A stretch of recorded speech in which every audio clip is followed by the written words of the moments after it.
Hari ini kita bicara tentang mujizat keuangan, tapi mujizat keuangan ini butuh 2 atau 3 kali pertemuan. Jadi tidak hanya 1 kali, karena kita mau kupas habis tentang keuangan. Nah, pertama kita hari ini tentang menghancurkan dulu, membersihkan dulu, dari doktrin-doktrin atau dari cara pikir kita yang salah tentang keuangan, kita bersihin dulu. Kalau sudah dibersihin, baru nanti kita bicara tentang bagaimana masuk di dalam pengelolaan dan sebagainya. Karena ada banyak, kalau kita sendiri punya masih banyak cara pikir yang salah tentang sesuatu, eh, Alkitab berkata bahwa terjadilah segala sesuatu menurut apa yang kamu percaya. Makanya kita bersihkan dulu, kalau mungkin ada doktrin-doktrin masa lalu yang membuat kita cara pikir kita yang salah tentang keuangan. Yang pertama adalah uang bukan akar dari segala kejahatan. Uang itu nggak jahat, uang itu sangat dibutuhkan. Di dalam menjadi orang Kristen itu gini ya, kita itu berjalan menjadi orang Kristen itu kita berjalan dengan iman, tetapi kita juga berjalan dalam realita. Kita harus tahu dengan realita, sehingga kita itu tidak menjadi orang Kristen yang menipu diri sendiri. Contohnya begini, ada banyak orang yang berkata, oh, kita itu tidak butuh uang, uang itu uang itu membuat orang kedagingan lah, jangan mikirkan banyak keuangan lah, jangan mau menjadi kaya lah, dan sebagainya. Tetapi realitanya, saudara memang benar-benar membutuhkan uang, kan?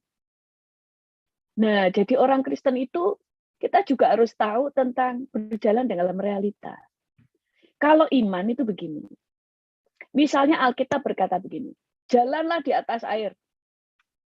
Pada kenyataannya, realitanya jalan di atas air pasti tenggelam. Tapi karena Tuhan yang suruh kita berjalan di atas air, berarti kita nggak usah mikirin realita, tapi percaya dengan Alkitab, maka kita berjalan di atas air. Tetapi kalau Tuhan tidak bicara apa-apa tentang keuangan, Tuhan tidak melarang saudara untuk menjadi kaya, Tuhan tidak melarang saudara untuk punya uang, lalu kita merasa punya uang adalah kedagingan, kita menolak keuangan, kalau diajar tentang keuangan kita ngomong itu adalah Injil kemakmuran, saudara telah menipu diri sendiri. Karena pada kenyataannya orang yang ngomong tentang kita itu jangan diajar keuangan, itu adalah duniawi. Tapi mereka sendiri, kalau dulu ada orang ya ngomong, orang-orang itu diajar tentang Injil kemakmuran. Memang setiap orang itu ada yang ditentukan menjadi miskin, ada yang menjadi kaya. Mereka bilang begitu. Kalau semua kaya, gak ada orang miskin, gak ada orang kaya dong. Terus saya bilang, terus kamu sendiri mau jadi orang miskinnya? Gak mau. Ya kan? Gak ada yang mau jadi miskin kan? Loh, berarti kan semua orang tidak mau menjadi miskin. Semua orang mau untuk paling tidak cukup. Itu sebabnya banyak orang banyak pinter ngomong, banyak ngoceh, tapi mereka sendiri tidak mau untuk menghadapi apa yang mereka omongkan. Banyak orang itu seakan-akan uang itu adalah sesuatu yang jahat. Uang itu sangat dibutuhkan, saudara. Makanya hari ini kita bersihkan dulu dari cara pikir yang salah. Mujizat keuangan. Kok ini?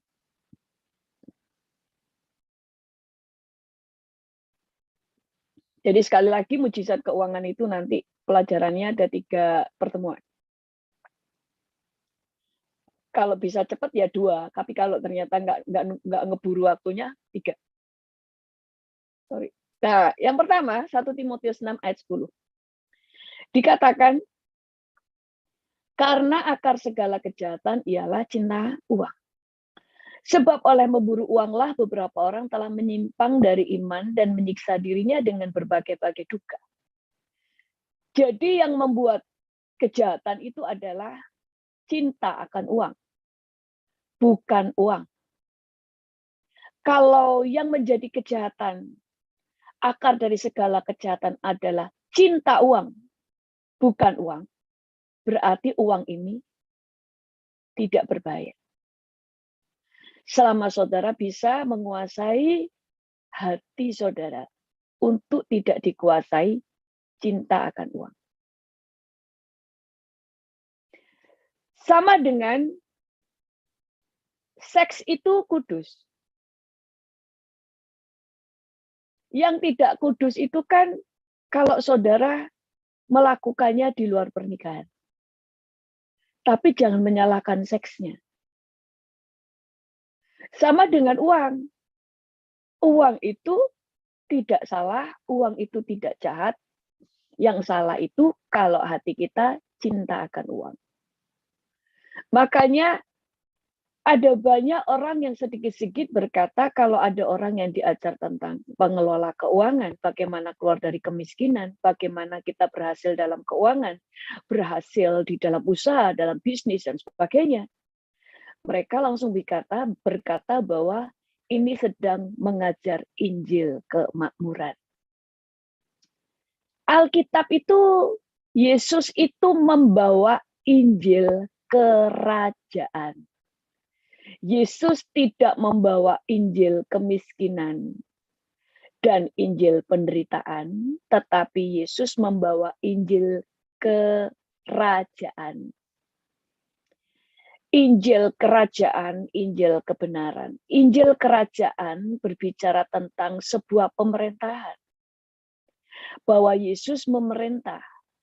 Maka kalau raja yang benar memerintah, maka fokus dari dirinya adalah bagaimana membuat orang-orang yang dipimpin itu mengalami kelepasan, mengalami kemakmuran, mengalami kemerdekaan, yang terpenjara dilepaskan. Itu raja yang benar. Saya dulu pernah ada film kisah nyata. Ada orang Inggris yang ditangkap di sebuah negara jauh dari Inggris. Negara yang banyak mafia di situ. Mereka pada waktu ke sana ternyata ada yang menjebak mereka. Waktu mereka mau pulang ke Inggris, ada orang nitip barang sama mereka. Ternyata itu mafia yang mereka tidak tahu, ternyata itu mereka menyelundupkan obat-obatan terlarang. Sehingga orang-orang ini langsung dijebloskan dalam penjara. Karena negara ini adalah negara yang negara-negara yang tidak ada hukumnya, itu berantakan. Jadi tidak ada pengadilan, langsung masuk penjara tanpa pengadilan, dan mereka itu bertiga atau berempat ya. Mereka tidak pernah tahu kapan mereka akan dilepaskan. Semua orang yang ada di penjara itu berkata, ada orang-orang dari luar negeri, ada orang-orang yang memang dari negara itu, dari negara mereka itu yang di penjara, situ campur aduk.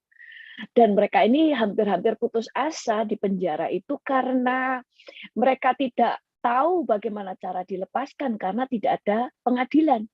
Kalau ada pengadilan masih bagus, berarti negara itu adil. Kalau ada pengadilan berarti mereka paling tidak bisa membuktikan untuk mereka bahwa mereka hanya dijebak misalnya.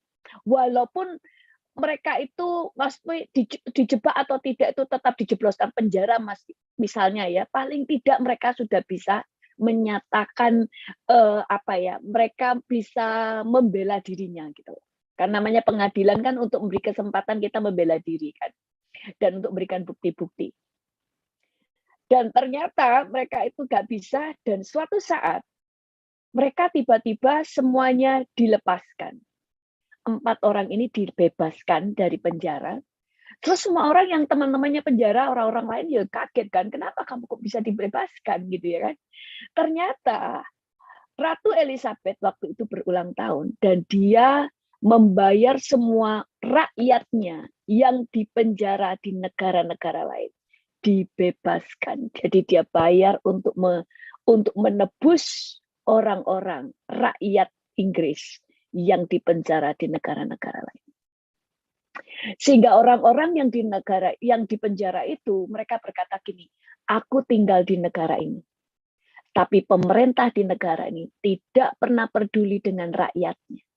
Sehingga kalau aku di penjara, mungkin aku sampai busuk ada di penjara ini, tidak ada yang peduli. Kamu beruntung tidak menjadi warga negara ini, tapi kamu menjadi warga negara yang melindungi rakyatnya. Makanya kalau orang sedikit-sedikit ngomong, kita diajar tentang keluar dari kemiskinan, mereka ngomong ini adalah Injil kemakmuran. Mereka sebenarnya nggak tahu Allahnya. Mereka tidak tahu Alkitab. Mereka mungkin nggak baca. Dan mereka benar-benar tidak tahu siapa Allah. Mereka pikir Yesus itu cuma datang, hanya ngomong bahwa mereka harus pikul salib dan menyangkal diri, itu saja. Enggak, Alkitab berkata bahwa kita semua anak Tuhan harus memberitakan untuk memberikan pemberitaan, memberikan kabar sukacita, kabar kebenaran, kabar kebahagiaan, sehingga orang-orang yang terikat dilepaskan, orang sakit disembuhkan, orang-orang yang mengalami terpenjara dibebaskan. Itu Injil kerajaan. Yang salah dari Injil kemakmuran itu begini. Makanya saya kalau Bapak Ibu lihat khotbah-khotbah saya selalu bicara keseimbangan. Segala sesuatu yang tidak seimbang, tidak utuh, maksudnya itu tidak utuh, maka pasti nanti salah ujungnya. Kalau cuma orang itu diajar hanya untuk melihat kemakmuran, nah Injil kemakmuran itu yang salah, kayak Injil kemakmuran itu kayak gini. Misalnya nih ya, yang salah itu begini. Saudara berikan persembahan, maka saudara akan mendapatkan 10 kali lipat, 100 kali lipat. Jadi motivasinya orang itu memberi karena untuk mendapatkan balikan, untuk mendapatkan untuk barter ya, untuk mendapatkan keuntungan lebih besar. Motivasinya nggak benar. Tetapi kalau kita diajar bagaimana lepas dari kemiskinan, mengalami mujizat keuangan, itu bukan Injil kemakmuran. Tapi itu bagian dari Injil kerajaan. Karena Tuhan mau membebaskan kita. Makanya jadi orang Kristen, saya sering mengajar, kita jangan jadi orang munafik. Jadilah orang jujur. Banyak orang berkata, jangan diajar keuangan. Tapi pada kenyataannya, waktu saudara tidak punya uang, apa yang saudara butuhkan? Apakah saudara tidak butuh uang di sini? Siapa yang tidak butuh uang ke tangan? Kasih saya uangnya. Pelayanan butuh uang. Saudara menyekolahkan anak butuh uang. Oh, saya nggak butuh uang, saya butuh doa. Iya. Terus kalau saudara waktu doa, ada orang yang Tuhan jamah untuk membayari uang sekolah saudara. Apakah Tuhan mengirimkan orang memberi saudara daun? Uang kan? Kasih uang. Untuk membayar uang sekolah saudara. Walaupun bukan saudara yang bayar, tapi Tuhan menolong orang lain. Ada orang-orang lagi yang ngomong begini. Kita jangan harta di dunia itu nggak penting. Yang penting itu bagaimana kita bersama dengan Tuhan. Terus dia pokoknya anti keuangan lah. Terus saya bilang begini, boleh, tapi harus konsekuen. Jangan suka gratisan. Nanti kalau ada retret, ada acara-acara, saya nggak bisa bayar karena saya nggak punya uang, saya miskin. Padahal dia ngomong bahwa orang kaya itu kedagingan. Lah kalau dia nggak bayar, retret nggak bayar, sementara semua akomodasi, hotel semuanya itu perlu bayar, berarti kan ada yang bayarin dia, karena di dunia ini nggak ada yang gratis. Keselamatan gratis karena ada yang bayar, yaitu Yesus. Kalau saudara, saya mau ikut retret, tapi saya maunya nggak bayar, saya miskin, berarti ada yang bayarin saudara. Berarti yang bayarin saudara adalah orang yang saudara anggap kedagingan karena mereka kaya. Makanya banyak orang itu bisa ngomong tapi nggak konsekuen. Kemudian punya hutang, langsung mencari pendeta, tolong dong bayarin hutang saya nggak bisa bayar. Tapi kalau pendetanya ngajar tentang keluar dari kemiskinan, katanya pendetanya mengajar Injil kemakmuran. Nah ini kan nggak nyambung. Makanya saya selalu ngomong, jangan jadi orang Kristen itu bulat. Jujur. Secara realitanya kita memang butuh uang. Gak usah membohongi diri sendiri. Orang kalau membohongi diri sendiri, akhirnya bulat. Sok rohani di mulut. Jadi munafik. Kemudian ada yang mengajar misalnya. Kita itu sudah gak usah mengejar kemakmuran. Miskin gak masalah. Yang ngomong ini anaknya sekolah ke luar negeri. Rumahnya ber-AC. Mobilnya punya mobil. Punya tabungan banyak. Lah yang dia ngomongin itu kan gak punya duit. Jangan menipu diri sendiri. Kalau memang seseorang berani mengajar begitu, ya jual seluruh hartamu. Jalan kaki, gak usah pakai mobil. Rumahmu jangan ber-AC, jangan sekolahkan anakmu luar negeri. Sehingga pengajaranmu cocok. Saudara harus tahu kalau Tuhan itu menolak saudara menjadi orang yang diberkati dan menjadi kaya. Tuhan Yesus tidak perlu berkata, dia menjadi miskin supaya saudara menjadi kaya. Jangan dulu membayangkan kaya itu supaya saudara punya istana, punya pesawat pribadi, bukan. Tetapi karena kita ini hidup bukan untuk diri sendiri. Kita itu hidup untuk kepentingan Allah, dan kita hidup untuk orang lain. Kalau saya mengasihi orang lain, saya mengasihi saudara-saudara saya, atau saya mengasihi teman-teman saya mengasihi jiwa-jiwa. Mereka butuh, mereka orang-orang miskin. Karena hal itulah kemudian saya mikir bagaimana caranya saya punya uang untuk bisa menolong mereka.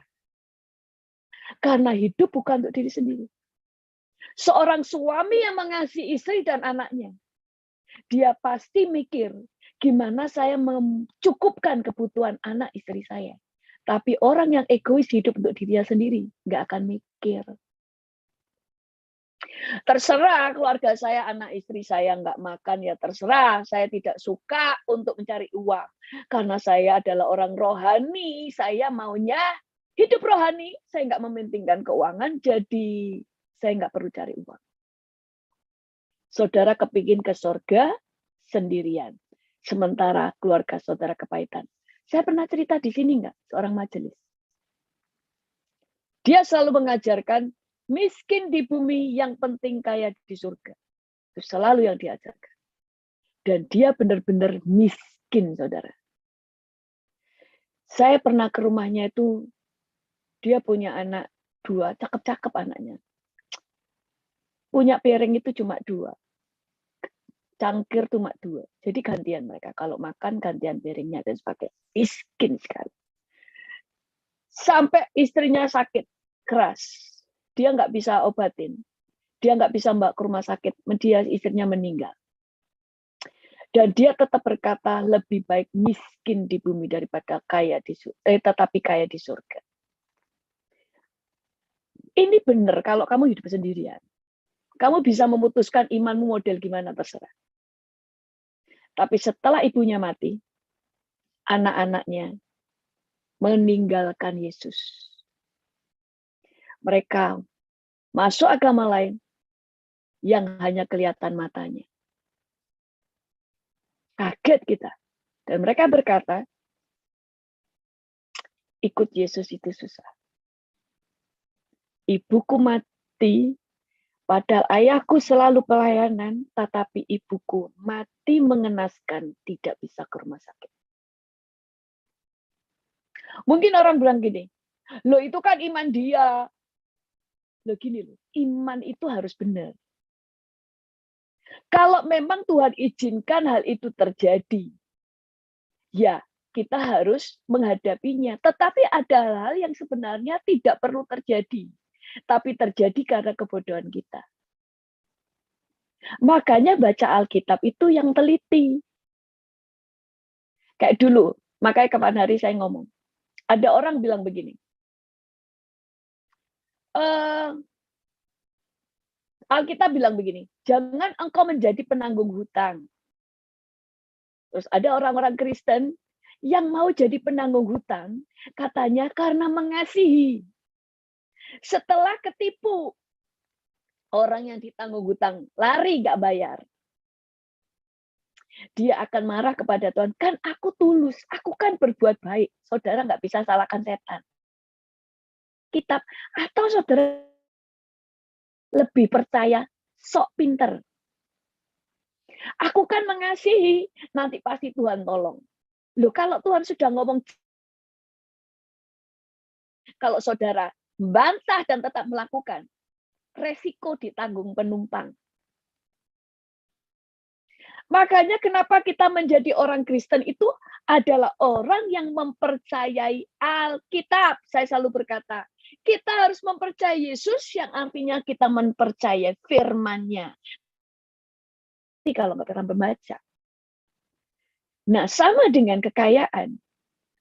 Tuhan tidak pernah melawan saudara untuk menjadi kaya. Makanya kenapa kita di gereja dan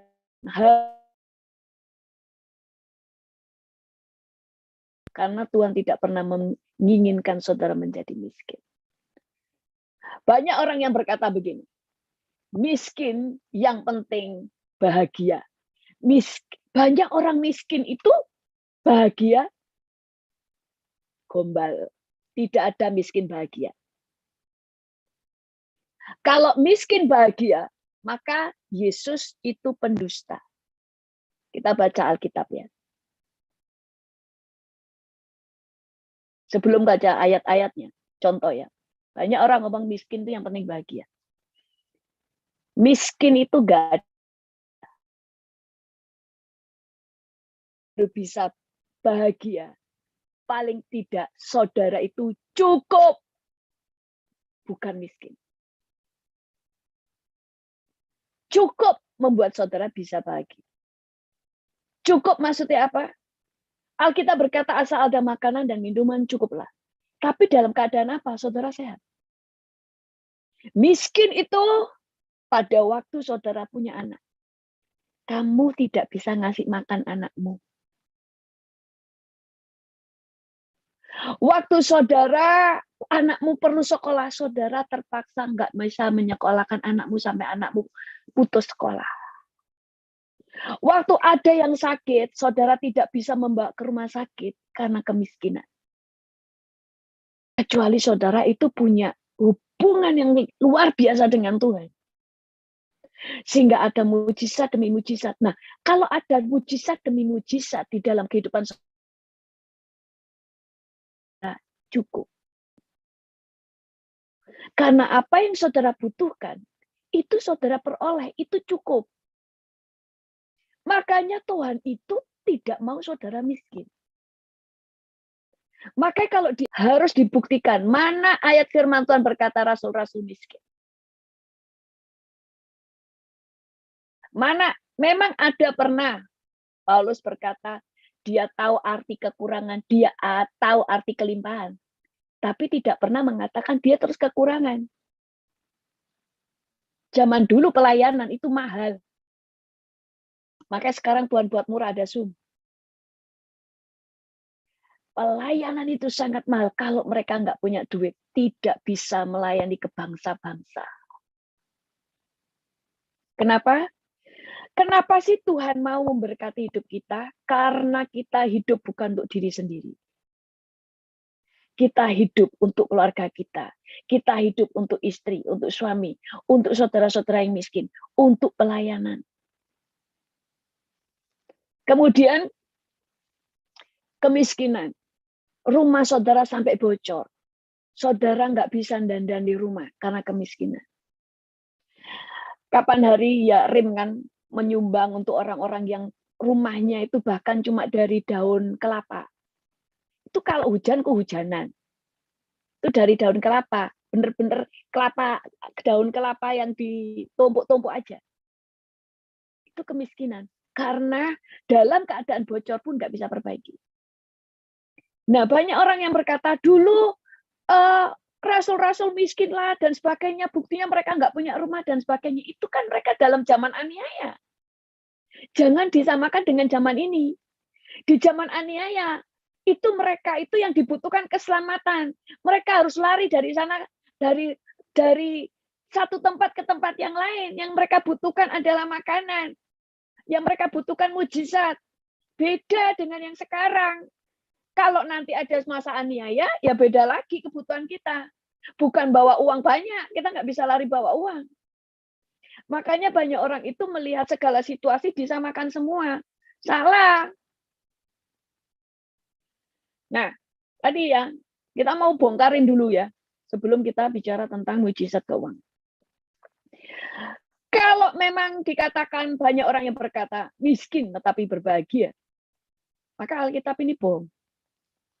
Miskin bahagia. Alkitab berarti berdusta. Kataku, hikmat lebih baik daripada keperkasaan, tetapi hikmat orang miskin dihina. Dan perkataannya tidak didengar orang.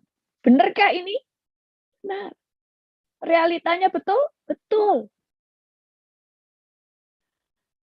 Alkitab itu berbicara nggak cuma tentang yang ngeroh, tetapi realita. Kota yang kuat bagi orang kaya ialah hartanya, tetapi yang menjadi kebinasaan bagi orang melarat adalah kemiskinannya. Mana dikatakan melarat itu bahagia? Kebinasaan bagi orang melarat itu kemiskinannya. Terus orang Kristen lebih pintar dari Tuhan, berkata miskin itu bahagia. Makanya jadinya bulat, karena nggak ngotot, tidak nurut dengan apa yang ditulis oleh Alkitab. Kita jadi orang Kristen itu lebih baik mempercayai setiap perkataan firman, bukan dari pikiran sendiri. Orang miskin berbicara dengan memohon-mohon, tetapi orang kaya menjawab dengan kasar. Betul nggak ini? Betul, orang miskin berbicaranya dengan memohon-mohon.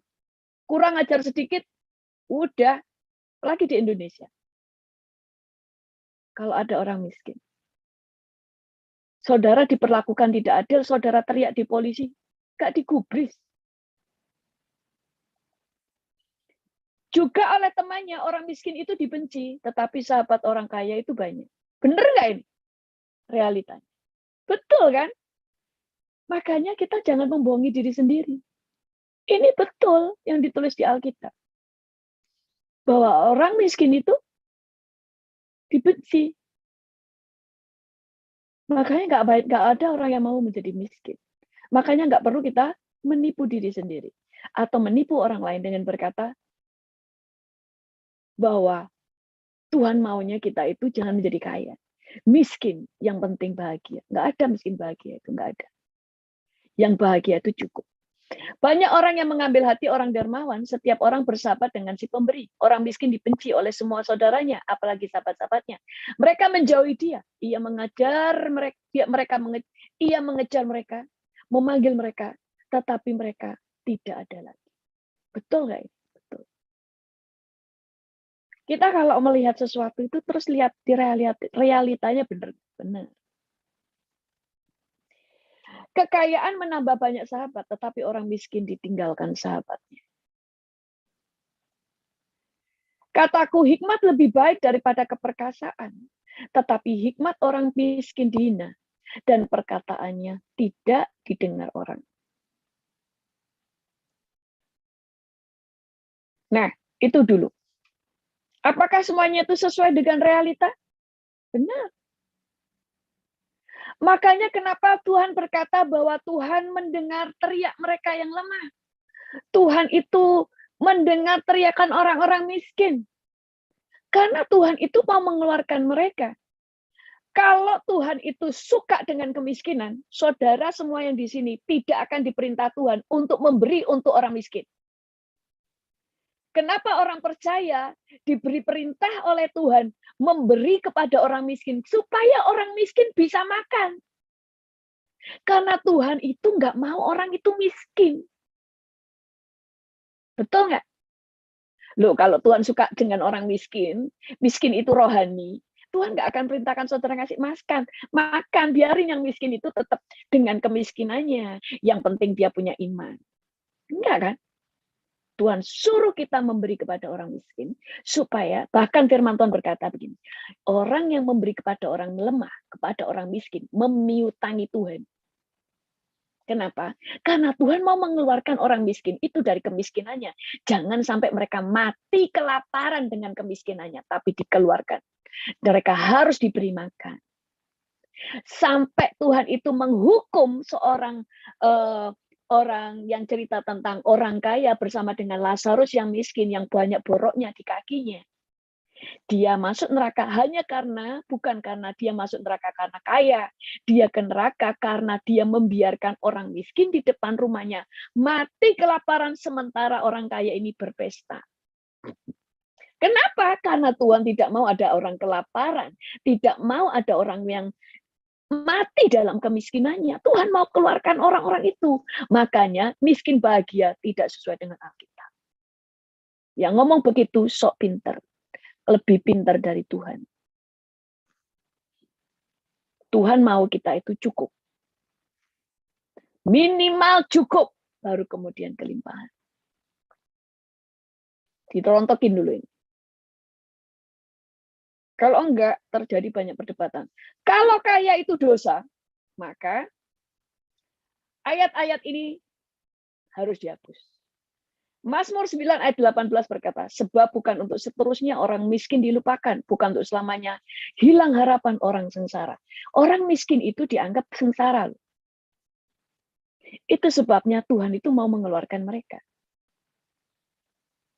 Karena kamu telah mengenal kasih karunia Tuhan kita, Yesus Kristus, bahwa Ia yang oleh karena kamu menjadi miskin, sekalipun Ia kaya, supaya kamu menjadi kaya oleh karena kemiskinannya. Lalu orang-orang bilang begini, kaya di sini adalah kaya dengan hikmat, kaya dengan pengetahuan, kaya dengan kebajikan, kemurahan. Iya, itu yang ngeroh. Makanya kita itu harus masuk akal. Lihat realita, hidup ini nggak cuma mau penuh dengan hikmat aja. Gini ya, kalau saudara itu punya kekayaan, dikasih Tuhan kekayaan hikmat, dikasih kekayaan pengetahuan, tidak ada orang yang miskin. Kan orang bilang gini, Tuhan itu nggak ngasih uang. Loh, memang Tuhan nggak ngasih uang jatuh dari langit ke bumi. Tapi kalau saudara itu kelimpahan dengan hikmat dan pengetahuan, nggak mungkin saudara miskin. Saudara punya banyak ide bagaimana keluar dari kemiskinan. Jadi kalau orang diajar, Tuhan itu ngasih kita itu kekayaan, itu bukan kaya uang. Kita itu dikasih kaya kelimpahan dalam hikmat, kebajikan, dikasih pengetahuan dan sebagainya.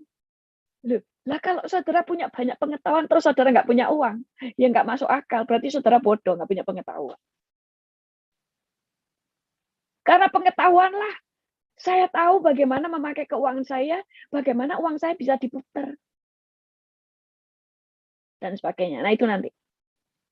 Sekarang ini dulu. Dan aku membuat orang Mesir bermurah hati terhadap bangsa ini. Ini waktu bangsa Israel keluar dari Mesir. Sehingga apabila kamu pergi dari Mesir maksudnya, kamu tidak pergi dengan tangan hampa. Tuhan tidak mau orang Israel itu pergi dengan tangan hampa. Tetapi tiap-tiap perempuan harus meminta dari tetangganya dan dari perempuan yang tinggal di rumahnya barang-barang perak dan emas dan kain-kain yang akan kamu kenakan kepada anak-anakmu laki-laki dan perempuan. Demikianlah kamu akan merampasi orang Mesir itu. Karena pada waktu itu orang Israel diperbudak, tidak dibayar. Selama ratusan tahun. Selama 350 tahun. Lalu mereka keluar, maka mereka dibuat Tuhan gemetar. Orang Mesir itu dibuat Tuhan gemetar, ketakutan, sehingga apa saja yang diminta oleh orang Israel diberikan. Sebenarnya itu adalah bayaran mereka selama dijadikan budak tanpa gaji. Karena Tuhan tidak mau orang Israel keluar dengan tangan hampa. Kalau Tuhan suka saudara miskin, maka orang-orang Israel akan dikeluarkan, ya sudah miskin ya miskin. Toh nanti Tuhan bisa membuat kaya, gimana caranya? Tuhan menjatuhkan kekayaan dari langit? Enggak. Tuhan itu enggak mau mereka dalam keadaan tangan hampa. Dan dengan harta itu semuanya, dari emas yang mereka pakai dan semuanya dari Mesir, dipakai untuk membuat tabernakel Musa. Kita itu hidup bukan untuk diri sendiri. Kalau hidup untuk diri sendiri, cukup makan, pokoknya minum, dan bukan punya baju, oke, cukup. Jadi homeless. Homeless itu tidur di jalan, saya memang senangnya tidur di jalan, di jembatan, terserah sendirian. Tapi kalau hidupmu bukan untuk diri sendiri, maka saudara tahu, saudara harus bertanggung jawab untuk mensuplai orang-orang yang kau kasih. Dulu ada anak muda bilang sama saya begini, saya itu bekerja, saya orangnya maunya gaji kecil nggak apa-apa, saya yang penting punya makan, ini. Terus saya bilang begini, udah saya cuma itu aja, pokoknya bisa makan, punya baju, udah cukup, saya nggak muluk-muluk orang. Terus saya bilang gini, lu kamu itu hidup untuk dirimu sendiri atau gimana sih? Terus kamu nggak ada keinginan untuk memberkati orang tua, kecuali orang tua mungkin sudah kaya raya. Dia bilang nggak, orang tua saya ya kekurangan. Kamu nggak ada keinginan memberikan mereka. Terus dia kepingin menikah. Terus kalau kamu menikah, kamu nggak kepengen punya keuangan lebih supaya kamu nanti bisa mensuplai istrimu. Karena kamu bilang keuanganmu hanya cukup untuk kamu makan, minum, dan nyewa tempat, nyewa rumah. Titik. Terus kalau kamu punya istri gimana? Terus dia bilang, aku nggak mikir ke sampai situ. Nah itu namanya kamu egois. Orang egois kayak kamu jangan nikah. Karena kamu mikirin diri sendiri. Makanya kenapa Tuhan itu mengatakan kamu harus menjadi berkat bagi banyak orang. Makanya Tuhan mau memberkati kita. Tetapi kita harus mengerti dulu cara pengelolaan. Nah, terus kemudian ayat firman Tuhan lain.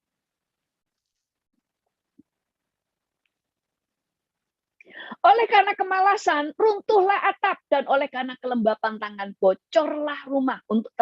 Untuk tertawa orang menghidangkan makanan, anggur meringankan hidup, dan uang memungkinkan semuanya itu. Alkitab loh yang nulis.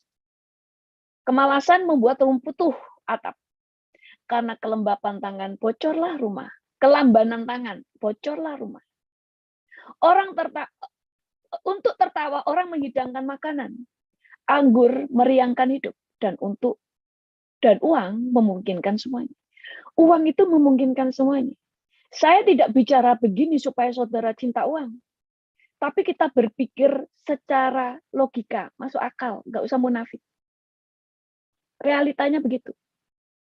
Yang tidak boleh, yang Alkitab larang dalam hidup kita adalah, pertama, beginilah firman Tuhan, janganlah orang bijak bermegah karena kebijaksanaannya. Janganlah orang kuat bermegah karena kekuatannya. Janganlah orang kaya bermegah karena kekayaannya. Jangan kita itu bermegah karena kekayaan kita. Jangan kita mengandalkan kekayaan kita. Seakan-akan juru selamat kita adalah kekayaan kita. Itu yang Tuhan tidak mau. Tetapi Tuhan tidak pernah melarang saudara menjadi kaya. Tuhan suka saudara kaya. Nanti saya akan buktikan ayat-ayatnya.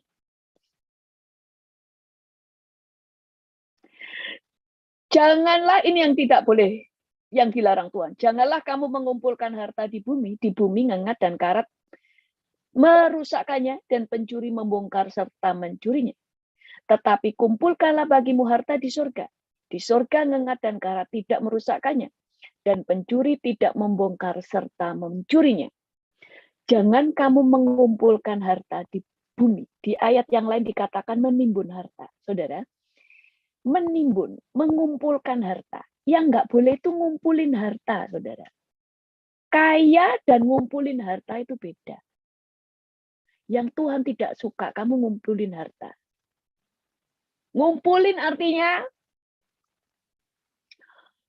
saya 2 mobil aja sudah cukup. Tapi karena bersaing, saya bisa punya 20 mobil. Yang tidak setiap hari dipakai. Semuanya yang penting saya punya. Itu yang Tuhan tidak suka. Karena nggak berguna. Kecuali saudara punya 20 mobil, yang saudara pakai 2, tapi mobil-mobil yang lain kalau saudara pakai untuk disewakan, itu namanya produktif. Saudara punya rumah 1 sudah cukup, tapi saudara punya rumah 10, kosong semuanya. Yang penting saya punya, itu yang Tuhan tidak suka. Ngengat dan karat merusakkannya. Tapi kalau rumah-rumah itu saudara sewakan, itu produktif, sehingga uangnya saudara pakai untuk hal yang lain lagi, untuk membangun pekerjaan-pekerjaan bagi orang-orang, sehingga banyak orang bisa bekerja, itu yang Tuhan mau. Makanya orang Yahudi selalu berkata, kami tidak mau mengumpulkan barang-barang yang simbol-simbol kemewahan dunia. Saudara tidak temukan di rumah kita. Tetapi kalau surat-surat saham, saudara bisa temukan. Karena kami lebih suka membangun perusahaan-perusahaan baru, sehingga banyak orang bisa makan. Karena mereka bisa bekerja di perusahaan-perusahaan saya. Semakin berkembang, saya buka perusahaan lain. Ada orang di New York di sini, orangnya kaya raya, mereka cuma tinggal di apartemen. Apartemennya juga bagus. Dia ngomong, saya cuma suami istri, karena anak-anak saya sudah gede semuanya, ya pindah, nggak perlu punya istana. Tetapi kalau kami pingin mengalami tinggal di istana, saya akan sewa. Saya akan bayar berapapun dengan pesawat pribadi dan pelayanan yang super mewah, selama beberapa hari atau beberapa bulan. Bahkan kami bisa menyewa pulau. Tapi tidak perlu tinggal di sana selamanya. Kami akan kembali ke apartemen kita. Tapi uangnya terus diputar. Itu yang Tuhan mau. Yang salah bukan menjadi kaya. Yang salah kalau saudara menimbun harta. Ada tas sampai ratusan. Tasnya dikumpulin. Itu jahat di mata Tuhan. Punya tas sampai 200 biji. Hermes semua. Sementara banyak orang kelaparan di tetangga-tetangga saudara, itu jahat di mata Tuhan.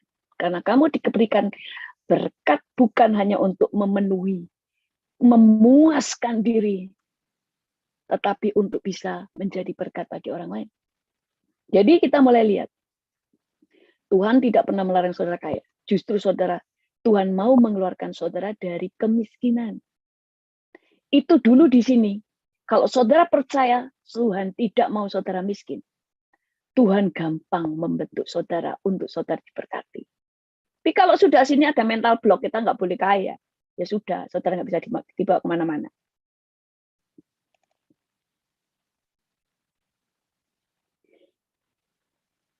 Bahkan Yesus sendiri memerintahkan untuk melipat gandakan uang saudara. Karena Tuhan tidak mau saudara miskin. Kecuali ada di dalam aniaya. Biar beda lagi ya tentang zaman aniaya. Itu zaman Tuhan akan memberikan banyak mujizat-mujizat yang lain. Yang saudara butuhkan hanyalah kekuatan untuk tetap tidak murtad. Dan ada makanan. Itu sudah cukup. Firman Tuhan berkata begini. Maka jawab tuannya itu. Ini pada waktu ada seorang tuan yang memberikan 1 talenta, 2 talenta, 5 talenta. Ya kan? Maka jawab tuannya itu, hai kamu hamba yang jahat dan malas. Jadi kamu sudah tahu bahwa aku menuai di tempat di mana aku tidak menabur dan memungut dari tempat di mana aku tidak menanam.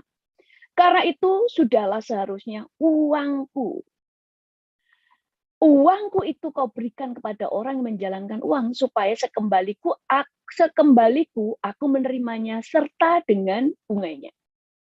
Sebab itu ambillah talenta itu daripadanya dan berikanlah kepada orang yang mempunyai 10 talenta itu. Karena setiap orang yang mempunyai kepadanya akan diberi, sehingga ia berkelimpahan. Tetapi siapa yang tidak mempunyai apapun juga yang ada padanya akan diambil daripadanya. Dan campakkanlah hamba yang tidak berguna itu ke dalam kegelapan yang paling gelap.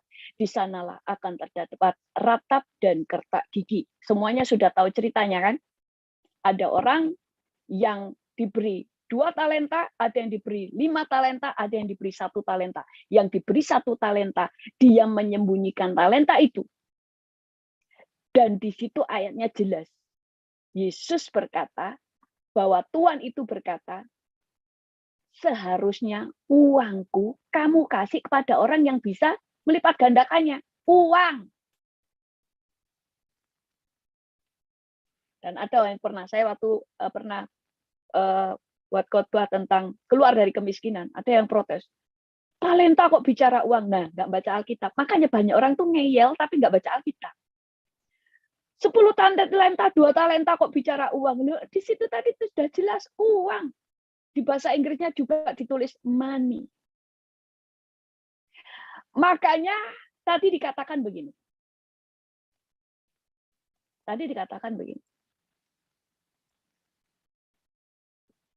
Sudah seharusnya uangku itu kau berikan kepada orang yang bisa menjalankan uang. Supaya sekembaliku aku menerima serta dengan bunganya. Lalu dikatakan, ambillah talenta itu daripadanya dan berikan kepada orang yang mempunyai 10 talenta. Karena setiap orang yang mempunyai kepadanya akan diberi. Sehingga ia berkelimpahan, tetapi siapa yang tidak mempunyai, apapun juga yang ada padanya, akan diambil. Makanya kita melihat, yang miskin semakin miskin, yang kaya semakin kaya. Karena kalau engkau bisa dipercaya dengan keuangan, maka engkau akan terus dilipat gandakan. Makanya Tuhan pada waktu orang ini nggak bisa melipat gandakan, dikasih bukan kepada yang 5 talenta, dikasih kepada yang 10. Kenapa kepada yang 10? Karena Tuhan itu, dikatakan Tuhan itu mau mengambil uang itu dengan bunganya. Tapi pada kenyataan dikasih orang itu lagi kan. Maksudnya gini loh, dengan kamu bisa melipat gandakan, engkau bisa kupakai memberi makan banyak orang. Orang Yahudi kita nggak usah bicara tentang dia takut akan Tuhan apa enggak, maksudnya percaya Yesus apa enggak. Tapi mereka adalah umat pilihan. Makanya mereka diberikan hikmat. Banyak orang menerima makan dari perusahaan-perusahaan mereka. Itu kesukaan Tuhan. Karena Tuhan tidak mau kita hidup untuk diri kita sendiri. Yang penting saya sudah bisa makan, cukup lah. Loh, Tuhan bilang nggak cukup. Kita ini harus tahu apa arti kata cukup untuk diri sendiri. Misalnya, kalau sudah mau bisa makan 1 piring, ya 1 piring. Nggak usah serakah terus buang-buang. Punya barang sampai nggak kepake, sampai itu kemudian nggak kepake, sampai akhirnya rusak karena disimpan, itu kejahatan di mata Tuhan. Berkata cukup untuk diri sendiri, tapi tidak pernah berkata cukup untuk melipat gandakan. Saudara mau punya perusahaan, makanya Alkitab kan berkata gini, kamu harus jadi saksiku di Yerusalem, Yudea, Samaria, sampai ke ujung bumi. Targetnya tuh seujung bumi. Kamu itu akan terus naik tanpa batas. Kamu akan diperluas tanpa batas.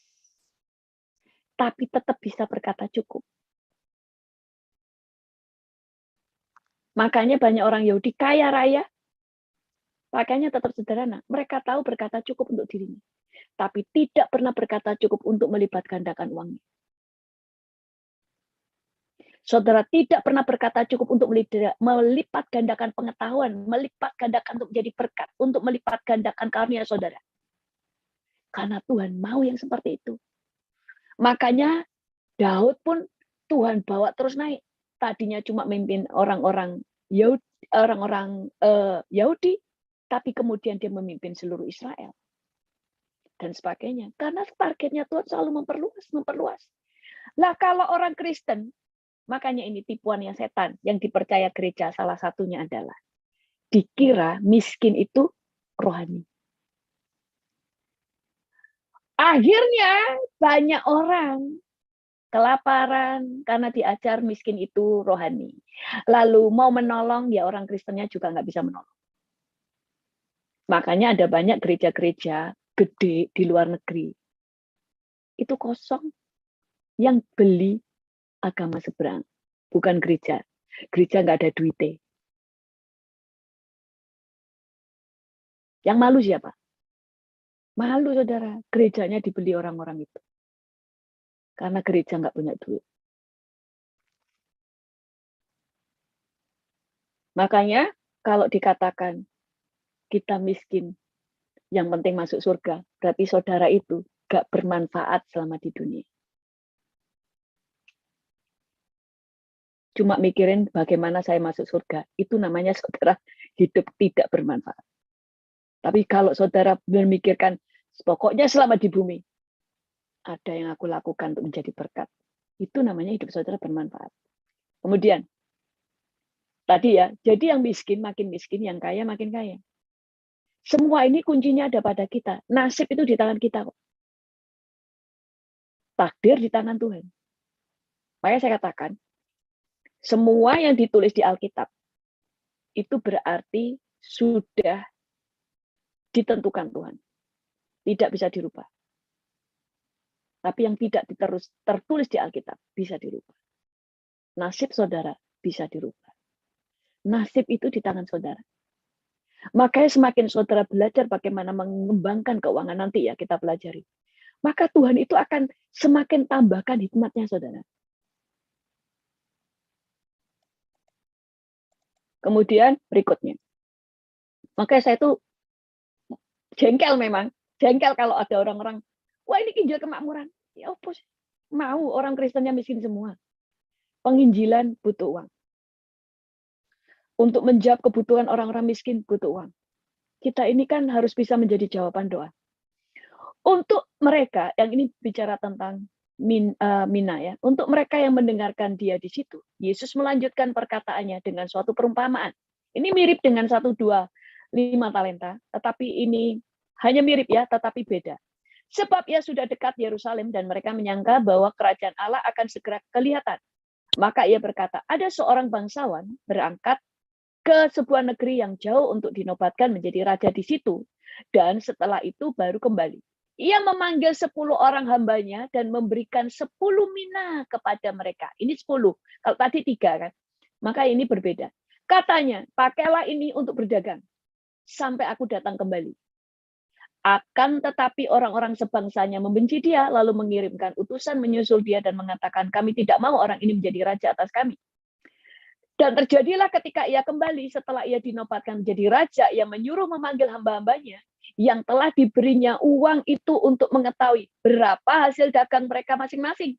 Orang yang pertama datang dan berkata, Tuan, mina Tuan yang satu itu telah menghasilkan 10 mina. Katanya kepada orang itu, baik sekali perbuatanmu itu. Hai hamba yang baik, engkau telah setia dalam perkara kecil, karena itu terimalah kekuasaan atas 10 kota. Datanglah yang kedua dan berkata, Tuan, mina Tuan telah menghasilkan 5 mina. Katanya kepada orang itu, dan engkau kuasailah 5 kota. Dan hambanya yang ketiga datang dan berkata, Tuan, inilah mina Tuan, dan aku telah menyimpannya dalam sapu tangan. Sebab aku takut akan Tuan, karena Tuan adalah manusia yang keras. Tuan mengambil apa yang tidak pernah Tuan taruh, dan Tuan menuai apa yang tidak Tuan tabur. Katanya kepada orang itu, hai hamba yang jahat, aku akan menghakimi engkau menurut perkataanmu sendiri. Engkau sudah tahu bahwa aku adalah orang yang keras, yang mengambil apa yang tidak pernah aku taruh, dan menuai apa yang tidak aku tabur. Jika demikian, mengapa uangku? Nah, ini sekali lagi. Jika demikian, kenapa uangku tidak kau berikan kepada orang menjalankan uang? Maka sekembalinya aku dapat mengambilnya serta dengan bunganya. Lalu katanya kepada orang-orang yang berdiri di situ, ambillah mina yang satu itu daripadanya dan berikanlah kepada orang yang mempunyai 10 mina itu. Kata mereka kepadanya, Tuan, ia sudah mempunyai 10 mina. Jawabnya, aku berkata kepadamu, setiap orang yang mempunyai kepadanya akan diberi, tetapi siapa yang tidak mempunyai daripadanya akan diambil juga apa yang ada padanya. Makanya yang miskin malah tambah miskin, yang kaya semakin kaya. Di sini aja diajar untuk berdagang. Dan dia berkata begini, kalau kamu itu nggak mau mengembangkan uangmu, kenapa nggak kamu titipin? Maksudnya gini loh, kalau kamu nggak tahu caranya mengelola uang, berikan uangmu kepada orang yang mencari cara mengelola uang. Artinya, yang penting uangmu berkembang. Toh pada kenyataannya, tuannya nggak minta duitnya kan? Diminta terus dikembalikan kan? Kalau yang ini, oke, kamu sudah dapat 10 mina, oke, sekarang kamu menguasai 10 kota. Karena tuannya itu tahu, kalau orang ini tahu mengelola uang. Dia itu kalau dikasih kepercayaan, kotanya itu yang dia pimpin itu pasti makmur.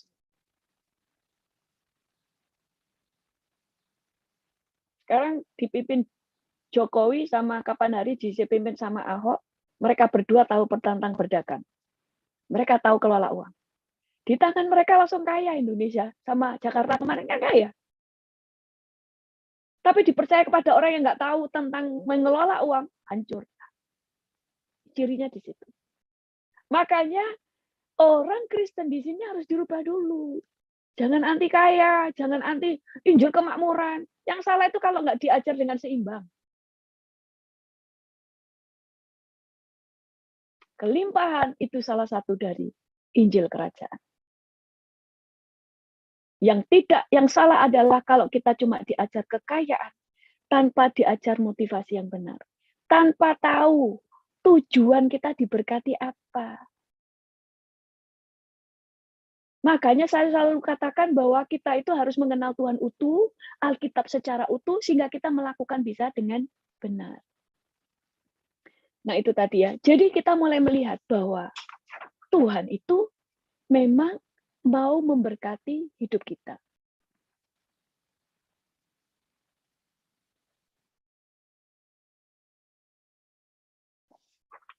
Nah, berikutnya. Ini kalau Tuhan itu menolak saudara kaya, maka ayat ini harus dihapus. Tuhan itu mendukung saudara untuk menjadi kaya. Tidak pernah melarang. Tapi kalau saudara milih miskin, juga tidak dilarang. Tapi konsekuen. Tuhan tidak pernah melarang saudara menjadi kaya. Tapi itu pilihan, saudara tetap mau jadi miskin, terserah. Tapi konsekuen. Jangan kemudian milih miskin, menolak, wah ini kalau diajar keuangan berarti Injil kemakmuran. Anti deh, saya pokoknya anti kaya, anti duit. Tapi begitu lihat orang kaya, iri hati. Kemana-mana minta gratisan. Kalau punya utang, minta orang-orang itu yang bayarin. Kalau nggak ada yang bayarin, oh orang Kristen itu memang pelit. Saya tidak mau ke gereja, pahit. Nah, itu namanya nggak konsekuen. Antara mulut dan hati nggak sama. Makanya kita itu mending jujur sama Tuhan. Ada di khotbah saya tentang Tuhan lebih suka orang yang jujur daripada munafik. Banyak orang bilang gini, jangan berdoa seperti Yabes. Loh, kalau saudara nggak mau berdoa seperti Yabes, ya nggak apa-apa. Tapi kalau ada, tapi Tuhan lebih suka orang seperti Yabes daripada orang munafik. Daripada seorang rohani tetapi enggak. Kita itu lihat sama Tuhan itu mending jujur. Gak usah munafik. Lah percuma munafik kalau Tuhan tahu kok siapa kita. Kita harus jujur. Tuhan saya itu gak bisa miskin Tuhan. Loh, saya ngomong sama Tuhan, saya dulu orangnya polos. Waktu pelayanan, dulu kan selalu dicekokin. Kita harus, pokoknya gak pernah diajar lah. Makanya saya bilang, kadang-kadang khotbah itu terlalu abstrak. Membuat saya itu dulu juga bodoh. Pelayanan, saudara, semua dari biasa dan sebagainya. Tapi setelah saya mulai berdewasa, saya mulai mengerti. Saya bilang sama Tuhan, Tuhan, saya mau pelayan. Tapi saya tidak mau miskin. Bukan tentang kekayaan ya. Karena saya harus menjadi berkat. Saya juga harus bisa menjadi berkat. Saya bisa mau menolong orang lain. Saya tidak mau hidup saya ngerepoti orang. Tuhan harus mencukupkan kebutuhan saya. Tapi saya akan habis-habisan pelayanan. Tetapi Engkau mencukupkan kebutuhan saya. Saya tidak mau stres mikirin biaya. Jujur sama Tuhan.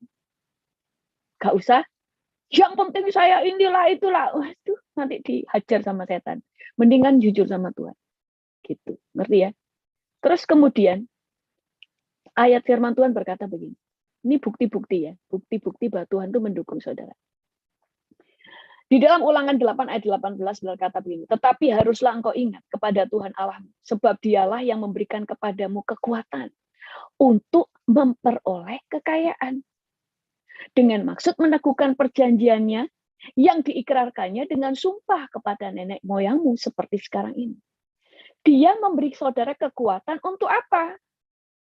Supaya engkau memperoleh kekayaan. Kalau Tuhan tidak mau saudara kaya, ini nggak usah ada ayat ini, hapus saja. Dan ada yang berkata, ini kan perjanjian lama. Loh, kalau saudara mengatakan perjanjian lama tidak berlaku, ngapain saudara pakai perjanjian lama? Buang saja.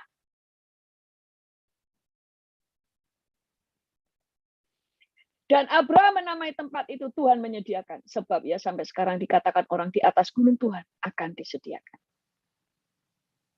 Lalu firman Tuhan berkata, orang baik meninggalkan warisan bagi anak cucunya. Tetapi kekayaan orang berdosa disimpan bagi orang benar. Orang baik itu meninggalkan warisan untuk anaknya. Orang bijak itu akan memikirkan, gimana saya nanti masa tuaku tidak ngerepoti anak cucuku. Itu sebabnya saya harus berpikir benar, bertindak benar untuk keuangan saya. Sehingga bila perlu, saya nggak ngerepoti, malah ngasih warisan. Itu ajaran Yesus. Tapi banyak ini nggak diajar di gereja. Makanya banyak orang Kristen yang berakhir dengan penderitaan. Bukan salah setan, bukan salah Tuhan, tapi kurang persiapan. Saya pun sekarang selalu memperhitungkan umur segini, saya paling enggak, saya harus punya passive income. Saya harus begini, ini. Suami saya kerja ya kan, kita harus perhitungkan semua. Dan itu rohani, saudara. Itu bukan kedagingan. Kita itu hidup di dunia, bukan di awan-awan. Makanya kita hidup dalam realita. Iman itu percaya dengan apa yang kata Tuhan. Kalau Tuhan berkata, aku memberi kamu kekuatan untuk meroleh kekayaan, percaya. Makanya saudara bisa dikasih peluang untuk bekerja dan sebagainya. Nah, kebanyakan orang tidak bisa keluar kemiskinan, yaitu tadi saya khotbah ya tentang peperangan rohani. Orang peperangan rohani itu selalu cuma ngeroh. Aku ikat, aku hancurkan roh kemiskinan dalam nama Tuhan Yesus. Tidak akan membuat orang itu keluar dari kemiskinan doamu itu. Roh jahatnya sudah diikat. Terus ngapain? Makanya saya selalu katakan, peperangan itu harus 3 level, roh, jiwa, dan tubuh. Orang miskin tidak bisa cuma didoakan. Roh yang mengikat, roh kutuk kemiskinan, itu menempo yang dihancurin, diputusin semua. Selesai? Enggak. Di tubuh, kasih makan. Di jiwa, dikasih pengetahuan. Gimana caranya keluar dari miskin? Diajarin untuk kreatif, diajarin untuk kelola uang, diajarin untuk wirausaha dan sebagainya, dikasih uang modal. Kalau cuma didoakan toh, ya sampai 5 tahun pun nggak akan terjadi apa-apa. Tapi ininya nggak diisi, cuma dikasih makan toh, mereka cuma makan, tapi tetap tidak keluar dari kemiskinan. Makanya pengetahuan. Makanya di Alkitab itu dikasih pengetahuan supaya apa? Karena dengan pengetahuan saudara bisa melangkah ke depan. Kayak ada orang di sini nggak pernah masak di Indonesia, tetapi dia melihat punya pengetahuan, dia cari di internet resep-resep masakan, jual makanan tuh bisa kaya tuh. Makanya nanti kita belajar yang itu di pertemuan yang berikutnya. Ini cuma ngerontokin dulu pengetahuan orang-orang itu yang bulat. Alkitab ngomong A, orang percayanya B. Ngapain gitu loh. Nah, itu lebih enak itu percaya. Nah ini, Tuhan memuji seorang businesswoman di Alkitab. Kalau Tuhan tidak suka kekayaan, Tuhan tidak akan memuji orang ini. Lihat ya, di Amsal 31. Katakan begini. Tentang perempuan yang bijaksana itu ya. Di Amsal 31. Dikatakan gini. Ia membeli sebuah ladang yang diingininya. Nyak duit berarti kan. Dan dari hasil tangannya, kebun anggurnya ditanaminya. Ia mengikat pinggangnya dengan kekuatan, ia menguatkan lengannya. Jadi ia membeli sebuah ladang. Bukan untuk apa? Bukan untuk senang-senang. Terus cuma supaya punya aja. Enggak. Ia tahu bahwa pendapatannya menguntungkan. Nah, dia punya pendapatan, saudara. Pada malam hari, pelitanya tidak padam. Dia nggak pernah kehabisan minyak. Ia membuat pakaian dari lenan dan menjualnya. Ia menyerahkan ikat pinggang kepada pedagang. Pakaiannya ialah kekuatan dan kemuliaan. Ia tertawa tentang hari depan. Ini cuma saya singkat. Kalau saudara baca dari ayat yang pertama, di situ menunjukkan bagaimana orang ini mengelola segala sesuatu yang ada di tangannya, dilipat gandakan, berdagang. Tadi juga diajar yang 2-3 lantai, 1, 2, 5 talenta berdagang. Jadi sebenarnya Tuhan itu mau mengajar saudara. Saudara semuanya bisa keluar dari kemiskinan. Jangan cuma mengandalkan pekerjaan saudara. saudara harus paling tidak punya 2 pekerjaan sambilan. Yang satu itu dagang, itu harus. Saudara mau pegawai negeri lah, saudara pegawai swasta lah, tapi dagang itu harus tetap ada. Jadi, kalau kita mulai lihat semuanya di sini, bahkan perempuan ini dipuji di Alkitab, itu kalau saudara baca, itu sampai detail. Kenapa sampai Tuhan tulis? Karena Tuhan suka dengan apa yang dilakukan perempuan ini. Supaya kita belajar dari dia. Kalau Tuhan menolak saudara miskin, semua itu nggak perlu ditulis. Tidak perlu dicatat. Semua dicatat supaya kita belajar dari apa yang sudah ditulis. Dari apa yang mereka telah lakukan. Jadi sekali lagi kita belajar di sini, jangan sedikit-sedikit ngomong Injil kemakmuran. Kalau nggak mau makmur, ya terserah. Tapi konsekuen. Jangan iri kalau lihat orang kaya, dan jangan punya mental gratisan. Sedikit-sedikit minta gratisan. Kemudian kalau nggak bisa bayar hutang, minta gereja bayarin. Bukan nggak boleh minta dibayarin, tapi saudara kan sudah ngomong anti kekayaan, ya kan? Nah itu loh konsekuen. Lebih baik jujur. Saya mau diberkati Tuhan, cuma saya belum tahu caranya. Saya mau keluar dari sana. Nah Tuhan bisa tolong dan orang lain juga bisa menolong saudara. Wah saya tapi sekarang masih punya utang, ya orang lain bisa menolong saudara.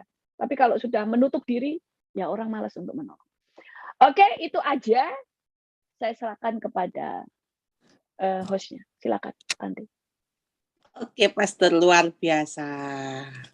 Saya diberkati juga. Oke. Amin. Oke, sekarang waktunya kita membawa persembahan kita kepada Tuhan. Kita sudah menerima benih rohani, waktunya sekarang kita menabur benih jasmani untuk mendukung pelayanan Bible Study Renew Your Mind ini. Yaitu persembahan dapat dilakukan dengan 3 cara.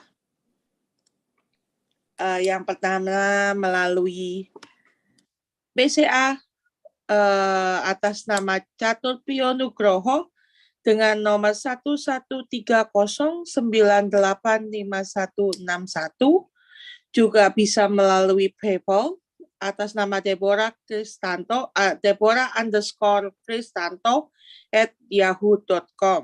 Juga bisa melalui Zelle, ini cuma untuk orang US.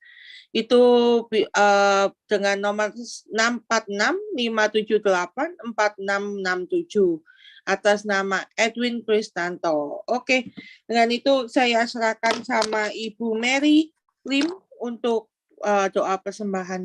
Silakan Bu Mary.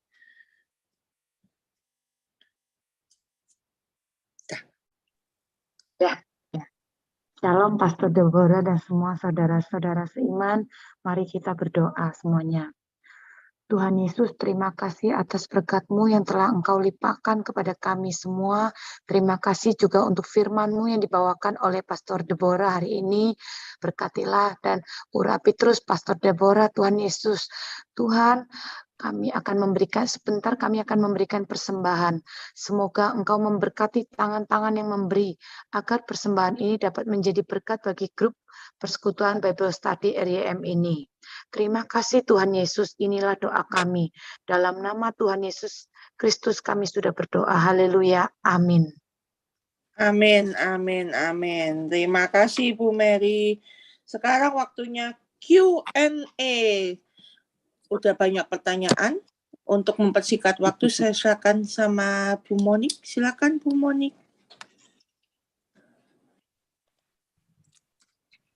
Oke, terima kasih Tanti. Terima kasih Pastor untuk firman-Nya dahsyat. Kita jadi semakin tahu dan terbuka bahwa ternyata untuk masalah keuangan tidak hanya untuk doa saja, tapi kita perlu pengetahuan dan hikmat dalam menjalankan dan memelihara berkat yang Tuhan sudah berikan buat kita. Dahsyat. Baik, saya tidak akan memperpanjang waktu dan baik Bapak Ibu yang masih mau menanyakan beberapa pertanyaan, silakan tulis di kolom chat yang ada di bawah. Dan saya hanya menanyakan pertanyaan yang konteksnya hari ini tentang keuangan ya. Jadi saya fokus tentang pertanyaan yang tentang keuangan. Dan saya akan membaca juga beberapa pertanyaan yang ada di YouTube maupun yang ada di kolom chat ini. Baik, pertanyaan pertama saya akan membacakan terlebih dahulu pertanyaan dari YouTube. Ada pertanyaan, Shalom Pastor, bagaimana caranya harusnya kita bersikap untuk karunia memberi yang diberikan Tuhan? Apakah kalau kita jadi kekurangan karena sering memberi kepada keluarga atau orang lain? Apakah itu benar? Gimana tadi? Sorry. Gimana tadi? Bagaimana harusnya kita bersikap untuk karunia memberi yang diberikan Tuhan? Apakah kalau kita jadi kekurangan karena sering memberi kepada keluarga atau orang lain, apakah itu benar? Kalau setahu saya ya, tidak ada orang yang memberi jadi miskin. Pertama. Yang kedua, firman Tuhan katakan apa yang kamu tabur pasti kamu tuai. Tetapi tetap kita itu harus berjalan dengan hikmat juga. Juga kalau kita itu karunia kita memberi, ya kita harus tanya kepada Tuhan apa yang kita harus lakukan.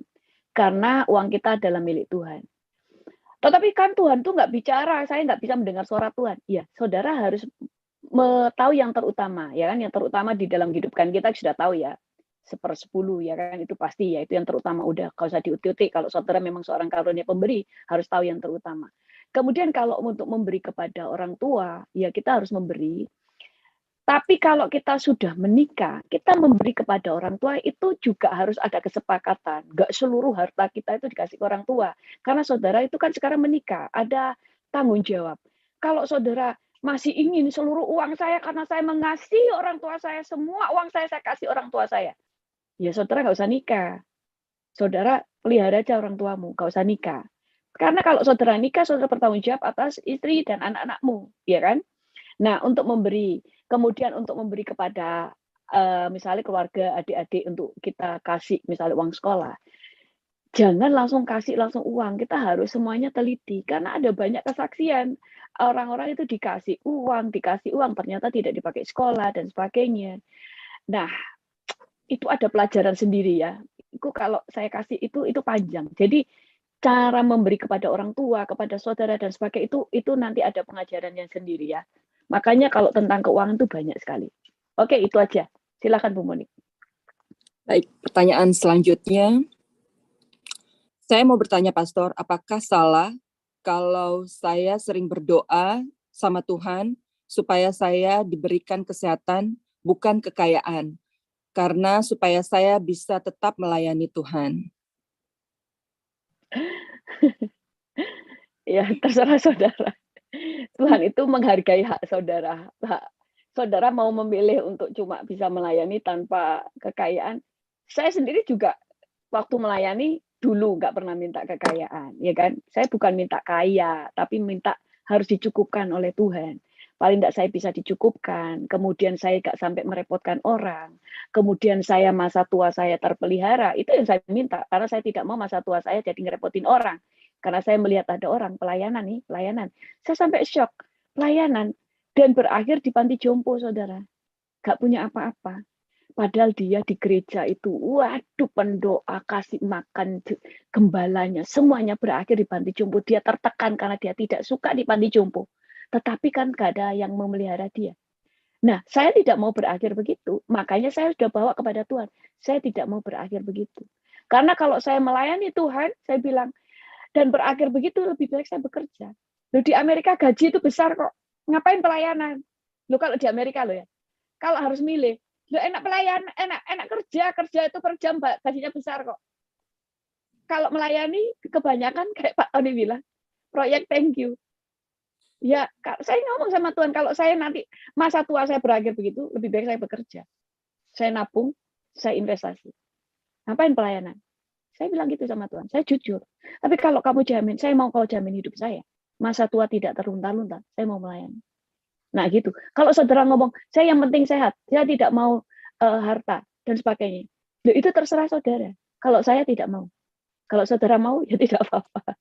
Kenapa saya tidak mau? Karena saya sudah melihat ada orang-orang yang terlunta-lunta hidupnya setelah masa tuanya. Saya tidak mau tua terlunta-lunta. Bila perlu, saya memberikan warisan kepada banyak orang. Oke, silakan Bu Monik. Baik, pertanyaan selanjutnya. Shalom, Pastor. Apakah sebagai orang Kristen kita boleh berinvestasi dalam bentuk trading saham? Kita itu jangan, itu resiko terlalu besar. Lebih baik, video saya mati-mati ya? Enggak ya? Lebih baik investasi itu yang real, ada barangnya. Misalnya kalau investasi emas, ya ada emasnya. Kalau investasi tanah, ya tanah. Atau kemudian punya bisnis, joinan sama orang-orang buka Indomaret atau apa. Jadi pokoknya ada fisiknya. Jangan yang nggak ada bentuk fisiknya gitu loh. Nanti saudara itu dimakan orang yang uangnya lebih gede gitu loh. Jadi itu resiko. Bukan boleh tidak boleh, tapi resiko, saudara. Itu resiko. Oke, silakan, Ci. Baik, pertanyaan selanjutnya, Pastor, saya mau tanya, kalau saya mempunyai usaha menjalankan uang seperti koperasi simpan pinjam, dan kita memperoleh bunga, apakah itu berdosa? Karena di Mazmur tidak boleh makan bunga uang. Lalu bagaimana dengan mereka yang bekerja di bank? Kalau di bank itu kan bunga ditentukan pemerintah ya. Kalau nggak salah begitu ya. Saya tidak, ini kok the host apa? Tak pikir mati-mati. Oke. Jadi begini ya, prinsipnya itu sebenarnya kita itu punya hati yang benar. Pada waktu kita membuat koperasi simpan pinjam misalnya, ya bunganya itu yang masuk akal. Saya tidak tahu cara kerjanya koperasi ya, makanya saya nggak terlalu tahu bisa ngasih masukan, tapi mungkin next time saya harus pelajari supaya saya bisa menjawab dengan tepat. Tetapi yang jelas, jangan sampai kita tuh menjadi seperti rentenir ya, memberikan di Alkitab itu ada bunga, ada satunya riba. Riba itu adalah memberikan bunga yang mencekik leher sampai orang itu bisa mati. Maksudnya mati itu gini, gak bisa buat apa-apa. Ada bunga berbunga. Saudara itu pokoknya serakah ngambil keuntungan. Nah itu ada kutuk saudara. Karena saudara telah membunuh banyak orang. Itu nanti ada pelajaran, kan ada ayatnya semua. Ada ayatnya. Ada ayatnya. Kemudian, tapi kalau bunga itu kan kayak saudara berdagang, kan ada bunganya kan? Karena saudara dibayar di bunga karena saudara bekerja kan? Saudara kan menawarkan jasa. Saudara membeli barang dari tempat lain, disuguhkan kepada orang-orang sehingga orang bisa memilih, saudara ada bunga. Kalau bunga itu nggak sampai mencekik ke leher, tapi kalau riba itu dari bunga ke bunga. Jadi saudara, kalau toh saudara itu punya koperasi simpan pinjam, ya bunganya itu yang masuk akal gitu loh. Jangan mencekik leher sampai nggak punya belas kasihan, sampai orang-orang itu harus terpaksa, kayak ini ya kesaksiannya aja ya, ini koperasi simpan pinjam ya. Ada orang pinjam, kemudian bunga berbunga, orang itu bayar pokoknya saja itu nggak cukup-cukup karena bunganya itu terus nggak pernah bisa habis. Lalu orang ini yang punya koperasi simpan pinjam bilang begini, kamu rumahmu aja dijual sama kita beli, tapi harganya berapa? Setengah harga dari harga normal. Nah ini orang ini menghancurkan hidup orang. Sudah bunganya tadi dia membayar bunganya nggak habis-habis, sudah bayar nggak habis-habis, sekarang yang diminta rumahnya dengan harga separuh harga. Maka itu kayaknya enggak apa-apa. Saudara mungkin kaya, tapi ada kutuk di situ. Saudara, karena Tuhan itu membenci kejahatan. Jadi segala sesuatu yang wajar. Ya itu aja. Kalau di bank juga membungakan, tetapi mereka ada hukumnya yang sesuai dengan apa yang ditetapkan pemerintah supaya itu untuk melindungi orang-orang juga, untuk melindungi nasabah juga gitu loh. Oke, silakan Bu Monik. Baik, Pastor, dalam Matius 6 ayat 21 yang mengatakan di mana hartamu berada, di situ hatimu berada. Apakah berarti orang yang kaya hatinya akan terikat pada harta di bumi? Belum tentu, orang miskin juga bisa hatinya di hartanya. Lihat aja orang miskin. saudara, ada orang miskin kan, saling membunuh hanya gara-gara masalah uang 100.000. Apakah orang kaya? Kalau orang kaya, saudara curi uangnya 1 juta, mereka paling halah 1 juta aja. Jadi cinta akan uang bukan masalah kaya dan tidaknya, itu masalah hati. Jadi kalau orang itu menjadi kaya, kaya itu yang salah itu gini. Saudara mengandalkan kekayaan, terus saudara menjadi orang yang tamak, kemudian saudara itu saking kepingin kaya, dagang dan sebagainya, sampai meninggalkan gereja, ibadah nggak bisa, semuanya nggak bisa, nah itu sudah hatimu berarti sudah di harta. Tapi selama saudara ibadah juga masih bisa, saudara masih bisa berdoa kepada Tuhan, maka hatimu tetap kepada Tuhan. Jadi jangan berpikir kalau kaya hatinya ke kekayaan, nek miskin enggak. Siapa bilang? Justru yang miskin itu kadang-kadang saking miskinnya sampai takut kehilangan. Makanya yang banyak saling membunuh karena harta, kebanyakan orang miskin. Betul nggak? Lu betul kan? Sampai saya tuh dulu sedih, sampai saya nangis lihat berita di Indonesia. Ada orang itu nyuri kelapa. Karena istrinya hamil, tapi dia miskin. Istrinya tuh nyidam pingin air kelapa. Orang ini nyuri. Tahu? Dibunuh. Karena lingkungan itu miskin semua. Bagi mereka, ada kehilangan kelapa itu sudah terlalu berharga. Jadi dicuri satu aja itu, sampai istrinya itu, suaminya itu dipanggil temennya. Ayo tetap keluar dirangkul begini. Nah itu loh, saya tuh sampai nggak tega, orang itu keluar dengan biasa aja, dirangkul temennya. Ternyata di situ dipukulin, istrinya sampai lari, hamil, suaminya ditutupi sama istrinya supaya nggak dipukuli. Istrinya ditarik dan suaminya tetap dipukuli, dibunuh, mati. Hanya karena kelapa. Apakah hati orang yang miskin itu tidak sama harta? Loh, itu yang menentukan hati, bukan masalah hartanya. Ngerti ya? Jadi kalau orang kaya, kamu medit, nah itu namanya hatimu ada di harta. Orang cinta harta itu saudara, cirinya pelit. Orang terus membuat perusahaan yang baru, kemudian dia bekerja dengan baik sehingga kemudian perusahaannya terus berkembang. Dia bukan cinta harta. Dia mau mengembangkan apa yang dipercayakan pada dirinya. Tapi kalau orang itu sudah pelit, hitungan sama pegawai, maunya untung, kemudian pegawainya dengan pegawai sangat ngirit, itu namanya cinta uang. Jadi cinta uang itu pelit ciri-cirinya. Oke, silakan, Ci. Baik, pertanyaan selanjutnya, Pastor, apakah boleh kita memberikan perpuluhan tidak diberikan ke gereja, tapi untuk pelayanan ke desa-desa? Perpuluhan itu kan milik Tuhan ya. Perpuluhan itu milik Tuhan. Jadi sebaiknya saudara bertanya kepada Tuhan kemana saudara harus memberikan perpuluhan itu. Tetapi begini ya, sebenarnya perpuluhan itu kan untuk supaya pelayanan itu bisa berjalan dengan maksimal. Misalnya nih, saudara itu dilayani, saudara itu diberkati, saudara bertumbuh, saudara dikasih firman, dikasih makanan rohani yang membuat saudara bertumbuh. Tapi saudara mikir, saya nggak mau ngasih ke situ. Saya ngasihnya ke orang miskin. Saudara jahat loh. Kenapa? Saudara cuma mau ngambil, tapi tidak mau memberi. Orang yang cuma mau ngambil, nggak mau memberi itu jahat di mata Tuhan. Saudara harus bisa mendukung pelayanan di situ. Orang miskin nggak pernah mendukung saudara. Tidak membuat saudara bertumbuh. Tapi saudara memang harus miskin, harus memberi kepada mereka makanan. Maka Alkitab berkata, orang miskin selalu ada padamu. Yesus kan berkata begitu. Tapi saudara yang utama, saudara harus tahu di mana saudara mendapatkan makanan. Karena hal yang rohani lebih penting.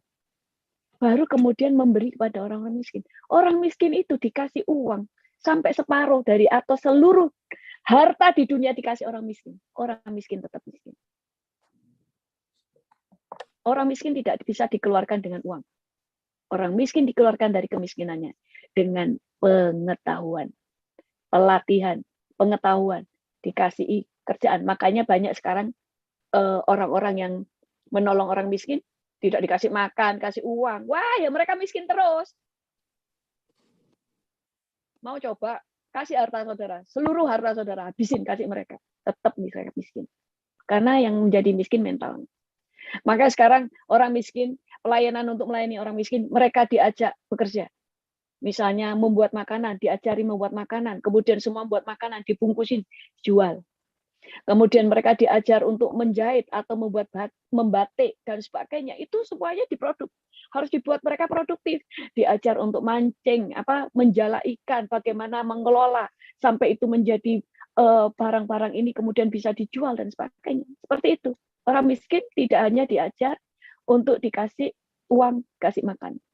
Makanya ada orang-orang yang dikirim, ada orang-orang melayani orang miskin dengan mengajar mereka. Nah, orang yang mengajar ini ya butuh saudara kasih.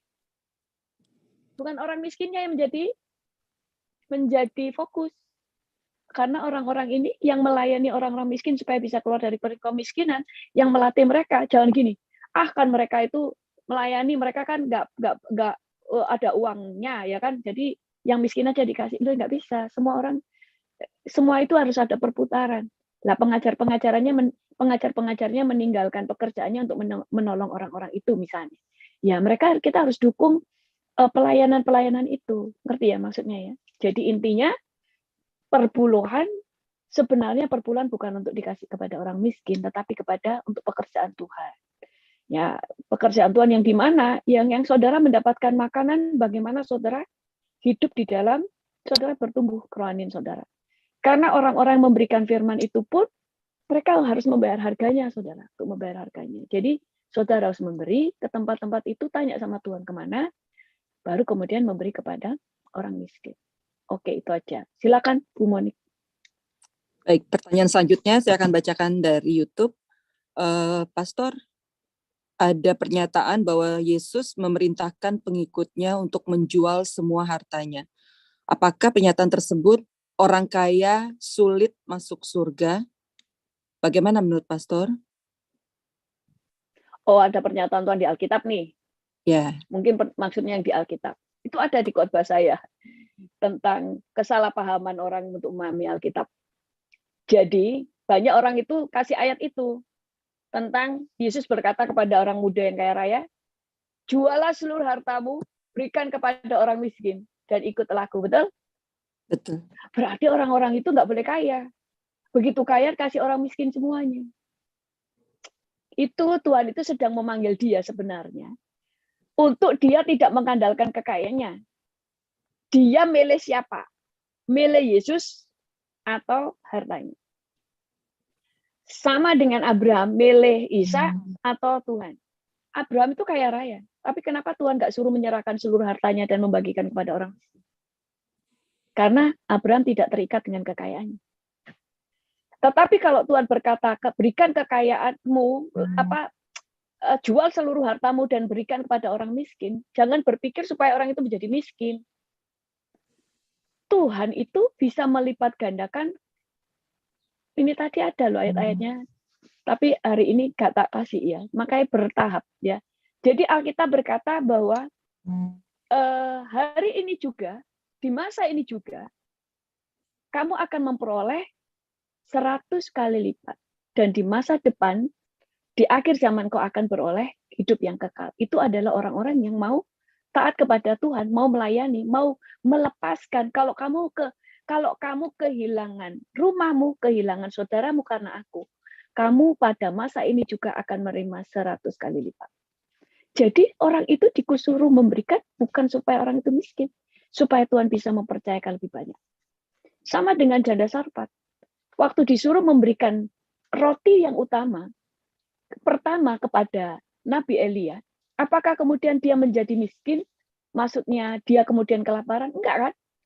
Justru selama masa kelaparan, dia tepungnya dan minyaknya tidak pernah habis. Sampai masa kelaparan habis. Jadi kalau Tuhan meminta bukan supaya orang itu menjadi miskin, tetapi supaya bisa dipercaya lebih banyak karena hatinya enggak terikat ke situ. Karena Tuhan tidak mau saudara menjadi kaya, terus hatimu terikat ke situ. Tapi juga salah kalau berkata, saya tidak mau terikat, makanya nggak mau jadi kaya. Loh terserah, saudara nggak mau kaya, nggak apa-apa. Yang penting satu, jangan iri waktu lihat kaya. Kedua, jangan menghakimi. Ketiga, jangan punya mental gratisan. Kan saudara yang minta jadi miskin kan? Kalau sudah minta jadi miskin, ya jangan minta-minta. Terjadilah sesuai dengan apa yang kamu minta sama Tuhan. Gitu loh, kita harus konsekuen. Kalau saya nggak mau jadi miskin. Saya mau cukup, bahkan berkelimpahan. Oke, silakan. Pertanyaan selanjutnya, Shalom Pastor, saya mau bertanya, untuk yang sudah berumah tangga, bagaimana apabila pengertian kita berbeda? Misalkan dalam hal perpuluhan, si istri mau taat untuk memberi, sementara suami belum taat. Ya, berikan apa yang dipegang istri aja. Kalau istri mendapatkan uang, kalau istri itu bekerja, ya perpuluhan dari gaji istri. Tapi kalau istri ini nggak bekerja, cuma dikasih uang belanja, ya coba berikan perpuluhan dari uang belanja. Jadi nggak perlu ribut soal perpuluhan. Nah itu aja. Ya kita berhikmat. Oke, silakan Bu. Pertanyaan selanjutnya, Pastor, ada orang yang mau meminjam uang dari kita, lalu orang tersebut menawarkan bunga yang lebih tinggi dari bunga bank. Apakah itu diperbolehkan? Gini ya, ini bukan masalah boleh nggak boleh, tetapi jangan mudah tertipu. Banyak orang itu akan bisa bicara apa saja selama itu. Gini ya, kalau di bank itu kan ada jaminan kalau saudara pinjam, ya kan ada aturannya. Tapi kalau saudara per orang, tiba-tiba ada orang bilang begini, saya pinjam uangmu ya, nanti tak kasih bunga. Tak kasih bunga 50% deh. Emangnya saudara bisa percaya kalau nanti sudah uangnya dipegang orang itu, saudara itu sudah di tangan orang itu, saudara nggak bisa buat apa-apa. Saudara hanya bisa berdoa supaya uangnya dikembalikan. Oh, kapan hari ada yang kesaksian sama saya kan? Dan tanya sama saya, dia itu dipinjam uangnya 250 juta. Orang itu ngomong akan memberi bunga, kalau nggak salah berapa persen gitu, 3% atau berapa persen lah. Nah karena orang ini sudah pensiun, merasa ya enak lah. Tapi apakah saudara janjinya digenapi? Ya enggak, untuk minta pokoknya aja harus ngemis-ngemis. Baru dibayar. Makanya saya, ada pengajaran saya di YouTube. Jangan suka ngasih utang. Karena 99% hutang tidak dibayar.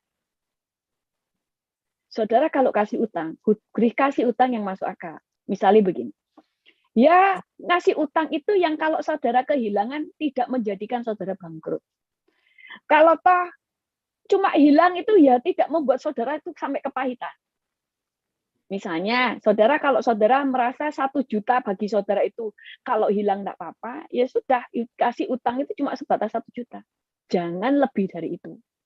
Karena saudara jangan sampai saudara sendiri akhirnya masuk neraka hanya gara-gara ngasih utang. Orang itu nggak bayar, saudara akhirnya kepahitan dan tidak bisa mengampuni. Rugi, sudah hilang duit, saudara kepahitan, saudara tidak bisa mengampuni, saudara masuk neraka lagi. Iya kan? Jadi perhitungkan, jadi ngasih utang itu yang masuk akal. Contoh juga, saudara harus tahu, saudara itu nggak semua uangmu itu adalah uangmu. Saudara itu misalnya perlu bayar uang sekolah anak, perlu bayar cicilan rumah, cicilan mobil, bayar listrik, bayar air. Berarti itu semua bukan uang saudara. Kan setiap bulan saudara harus bayar, berarti saudara punya hutang. Jadi itu bukan uangmu. Makanya kalau ada orang pinjam nih, saudara dapat gaji, itu kan sudah harus dikeluarkan untuk nanti uang sekolah, ini. Ada orang mau pinjam uang, jangan ambil uang dari situ. Tapi uang dari uang sisa, uang yang nggak kepake, itu boleh. Tapi tetap dihitung. Yaitu kalau tidak dikembalikan, saudara nggak akan kepahitan. Karena 99% orang utang nggak bayar. Kalau saudara mau tidak dibayar, ya terserah. Utangin saja. Tapi jangan marah-marah. Jangan jadi kecewa, jangan menjadi pahit hati. Karena segala sesuatu ada resikonya. Sudah saya kasih tahu, utang itu 99% tidak dibayar. Jadi saudara tinggal milih. Mau ngutangin apa enggak? Kalau saya ngutangin, yang ngutangin. Tetapi nilainya tidak seperti yang mereka minta. Ya kecil-kecil aja. Nggak usah besar-besar, nggak perlu. Gitu. Tapi kalau orang itu sudah utang, terus nggak pernah mau bayar, utang lagi, yang nggak saya kasih. Bukan nggak mengasihi. Loh, saya ngasih orang lain, loh, yang utang sama saya, misalnya orang yang membutuhkan, itu kan banyak. Jadi orang ini nggak bisa bayar, nggak bisa dipercaya, suatu saat datang lagi, utang lagi, ya nggak usah dikasih. Karena saya dulu pernah punya pengalaman begitu. Ngasih utang, nggak dibayar. Besoknya utang lagi, nggak dibayar lagi, nggak dibayar. Berarti yang bodoh siapa? Yang saya sendiri. Sekarang berubah, mulai belajar, makanya saya bilang, benteng terkuat di dalam hidup kita. 1, penguasaan diri. 2, berani berkata tidak. Harus bisa menolak. Oke, silakan Bu. Baik, ini pertanyaan dari Oke, Pastor, saya tinggal di keluarga suami di Bali bersama dengan mertua. Lalu saya yang mengelola semua asetnya. Terus apakah saya berdosa kalau memberikan uang untuk mertua saya untuk membeli banten-banten untuk sembahyangan mereka? Karena kalau tidak dikasih, dibilang pelit. Asetnya itu milik mertua, Pastor. Oh, asetnya kan milik mertua ya kan. Betul. Nah, dia kalau minta ya harus dikasih lah. Kan itu punya mertua ya kan. Nanti mereka ini orang ini yang kamu cuma pengelola sekarang tak minta duit, itu enggak boleh ya. Nanti dipakai mertua apa ya terserah, tapi tetap kita doakan supaya kasih pengertian supaya suatu saat dia mulai percaya kepada Tuhan Yesus, jadi tahu itu enggak boleh gitu loh. Lah itu kan memang uang dia jadi ya dikasih aja. Oke, silakan. Baik, karena waktunya udah mau hampir selesai, saya ada satu pertanyaan lagi ya, Pastor. Saya. Oke. Iya, bisa. Pastor, bagaimana keuangan keluarga yang benar secara alkitabiah menurut Pastor? Gimana maksudnya ya? Bagaimana Keuangan keluarga? Keuangan keluarga yang benar secara alkitabiah menurut Pastor? Dalam mengelola keuangan yang benar. Kalau cara ya keuangannya alkitabiah gimana ya? Ya saudara harus satu, keuangan kan harus jujur ya kan. Suami istri harus terbuka ya kan keuangannya, jangan saling curang. Kan itu aja. Itu. Jadi sebentar ya, teleponnya bunyi. Nah, jadi ngerti ya. Jadi kalau keuangan yang alkitabiah, satu suami istri, ya kalau bisa keuangannya ya dijadikan satu. Nggak ada sih tentang pengaturan keuangan gimana. Kedua, dipegang oleh orang, ini bukan tentang alkitabiah apa enggaknya ya. Kalau yang tentang alkitabiah itu, yang Tuhan ajar itu kan memberikan perpuluhan, memberi kepada orang miskin, kan itu ya kan. Tetapi untuk pengelolaan, ya percayakan kepada orang yang bisa ngelola. Suami istri kadang-kadang ada suami yang bisa mengelola, ya pegang sama suami. Kalau istri yang bisa mengelola, ya biar pegang sama istri. Nah itu aja sih yang simpel. Kayak saya itu lebih suka uang saya dipegang suami, bukan berarti semuanya dia yang pegang, ya saya juga. Maksudnya karena dia yang tahu untuk membayar bill, untuk bayar listrik, bayar ini, bayar sewa ini, itu dan sebagainya, itu dia yang tahu. Kalau saya yang pegang, bisa-bisa bayarnya telat semua, karena saya ini terlalu banyak yang saya kerjain, dan saya suka lupa, wah itu saya bisa amburadul, ya kan? Lebih baik dia yang pegang. Saya lebih suka saya dikasih segini, sudah. Jadi mau habis, mau enggak, itu aman, karena yang lain-lain sudah diamankan. Nah gitu, jadi ya cuma itu aja sih, dalam keuangan kompak suami istri, jujur, tidak ada yang tidak jujur, suami harus mensuplai istri dan keluarga, itu aja sih dalam keuangan. Untuk hal yang lebih detail, itu ada pelajarannya juga. Makanya pengajaran keuangan itu 3 kali pertemuan. Ya, itu aja. Jadi hal yang lain nanti diajarkan di pertemuan-pertemuan yang berikutnya. Oke? Udah, itu aja. Selesai ya pertanyaannya. Sudah, Pastor. Ya? Terima kasih, Pastor. Mari kita. Terima kasih Bu Monik. Mari kita berdoa ya. Tuhan, kami mengucap syukur hari ini Engkau luar biasa membuka kami tentang wawasan tentang keuangan. Tolong kami Tuhan. Karena kami tahu Engkau tidak pernah menginginkan kami menjadi orang miskin. Itu sebabnya firman-Mu berkata, Engkau menjadi miskin supaya kami menjadi kaya oleh karena kemiskinan-Mu.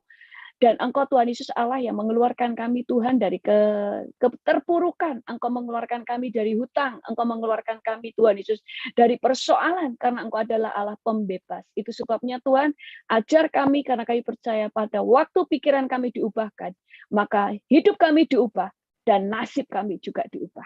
Kami bersyukur kepadamu Tuhan. Mari kita angkat tangan kita. Tuhan, kami mau Tuhan Yesus menerima setiap janji-janji Allah. Kami menerima pengurapannya daripadamu Tuhan. Biar pengurapanmu Tuhan Yesus melingkupi, tercurah atas kami semuanya.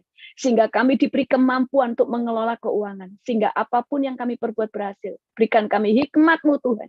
Tidak ada satu orang pun di antara kami yang miskin. Tidak ada satu di antara kami yang bodoh. Tetapi kami menerima pengurapan Tuhan. Sehingga kami diberi kemampuan dalam segala hal. Apa saja yang kami buat berhasil. Terima kasih kepadamu Tuhan. Di dalam nama Tuhan Yesus. Haleluya. Amin. Tuhan Yesus memberkati semuanya. Terima kasih Bapak Ibu semua. Terima kasih Pastor. Terima kasih Pastor. Thank you, Pastor. Terima kasih Pastor Deborah. kasih, Pastor. Terima kasih Pastor Deborah. Thank you, Pastor. Thank you, thank you. Sama-sama. Thank you Pastor. Thank you. Semuanya. Bye-bye semuanya. Tuhan berkati.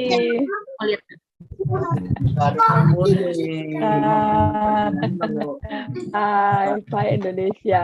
Yang menggunakan uang tapi bunganya yang masuk akal. Oke, saya tutup dulu ya. Tuhan berkati semua. Bye. Bye.